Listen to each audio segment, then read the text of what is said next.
Ladies and gentlemen, welcome back to Rebellious Voz. This is Hernandez. Hopefully everyone is doing great. I'm doing great as well. And let me show you a video that I should have put out back in November of 2021 when all the bull crap and all the tyranny was happening, which is still happening. But let me show you. I'm doing great as well, except that I'm kind of in a period of transition and change now because I said yes to freedom, no to tyranny, and I said no to the medical procedure, of course, and I was let go from my position. But real quick, real fast, I was able to obtain a position in the Patriot business, and here we are, doing pretty much what a handyman does. So ladies and gentlemen, there's hope, even if you say no to tyranny, to the propaganda, to the bullcrap. Stay strong. You have to be willing to believe in yourself and be able to transform. Let yourself transform and become what you need to become.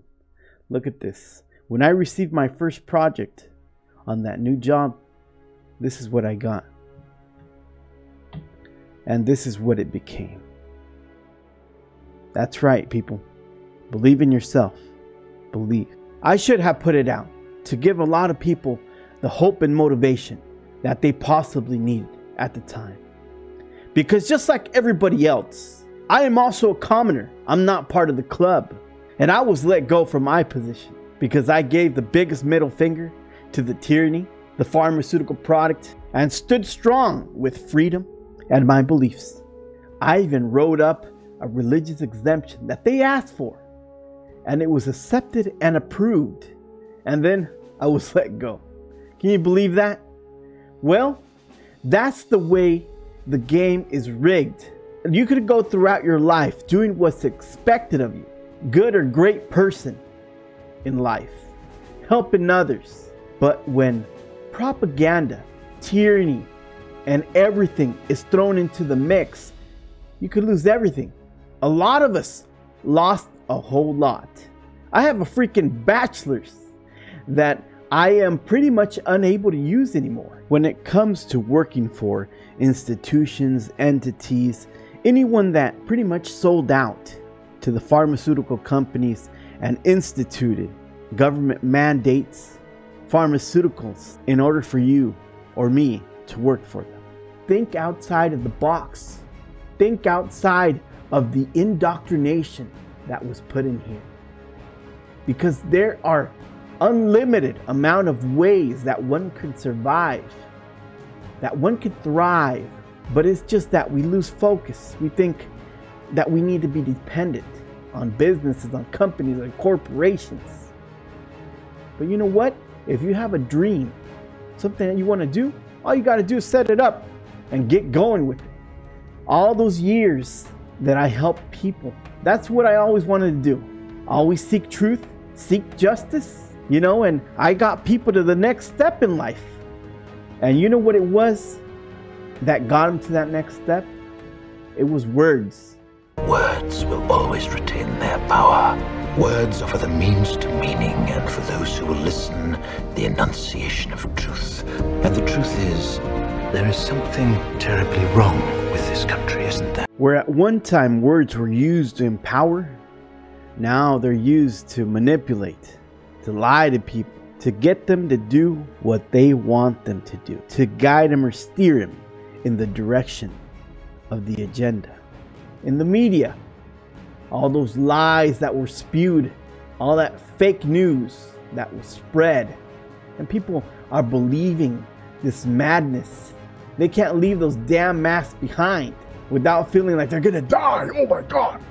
But you know what, ladies and gentlemen, one has to have a long-term memory because history is being deleted. Words and their definitions and what they mean are being changed. You go into the internet and look at things that were there in the past, they're no longer there. You look at things that were common, they're no longer there. Record everything that has happened. Remember, because this was a very important time where you got to see people's real faces and real intentions. You got to see the communists, the fascists, real ones. The ones that if a dime was put on your head, they'd take you out. Remember those people that put those signs on their door, no entry, this and that, enforced it, or people that are still clinging on to all the bull crap. Ask yourself, why am I giving money to this college, this university that decided to turn on me, turn on our society when we needed them the most, to look out for truth, to look out for justice? Why am I donating money to the public radio? Why am I even going to the theater that requires a passport? Come on, people. Don't support them. Support the businesses. Support the people that support you. Because that's how we get out of this crap. And say no when you need to say no. Speak up. It's no longer a time to just stay quiet and hang in there waiting to see who else is going to say what you want to say. The time is now. And where once you had the freedom to object, to think and speak as you saw fit, you now have censors and systems of surveillance coercing your conformity. How did this happen? Who's to blame? Well, certainly there are those who are more responsible than others, and they will be held accountable. But again, truth be told, if you're looking for the guilty, you need only look into a mirror. I know why you did it. I know you were afraid. Who wouldn't be? War, terror, disease. War, terror, disease. There were a myriad of problems which conspired to corrupt your reason and rob you of your common sense. Fear got the best of you, and in your panic you turned to the now High Chancellor Adam Sutler. He promised you order, he promised you peace, and all he demanded in return was your silent, obedient consent. It's quite unfortunate, ladies and gentlemen, but you gotta hold on there. Stand strong. Don't lose hope. Don't lose faith. Think positively. Talk to yourself positively, because what you think and what you say can become reality. And as always, ladies and gentlemen, study, read, and draw your own conclusion.